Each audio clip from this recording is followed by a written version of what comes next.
کہ تکبر جو ہے نا وہ عاجزی کا بھی ایک ہوتا ہے انسان. اب آپ سوچیں کتنی عجیب بات ہے کہ ایک انسان جو ہے وہ بظاہر عاجزی اور انکساری میں رہتا ہے، اور اس عاجزی اور انکساری کا بھی اس کے اندر تکبر آ جاتا ہے کہ میں تو بڑا عاجز ہوں، میں نے تو وہ عاجزی کی تھی، میں نے تو وہاں عاجزی کی تھی، میں تو اس طرح عاجز ہوں، میں تو اس طرح عاجز ہوں، لوگ میرے طرح تو عاجز ہی نہیں ہے، میں تو لوگوں سے بہت بہتر عاجز ہوں، میرے اندر تو عاجزی کوٹ کوٹ کے بھری ہوئی ہے، میں تو عاجزی کا چیمپئن ہوں،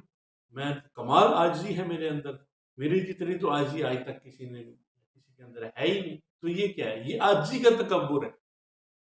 تو تکبر جو ہے وہ کسی بھی قسم کا وہ یقیناً قابل ہے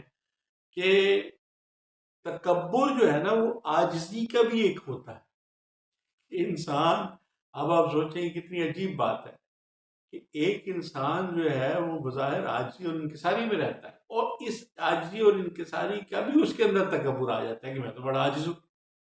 میں نے تو وہ عاجزی کی تھی، میں نے تو وہاں عاجزی کی تھی، میں تو اس طرح عاجز ہوں، میں تو اس طرح عاجز ہوں، لوگ میرے طرح تو عاجز ہی نہیں ہے، میں تو لوگوں سے بہت بہتر عاجز ہوں، میرے اندر تو عاجزی کوٹ کوٹ کے بھری ہوئی ہے، میں تو عاجزی کا چیمپئن ہوں،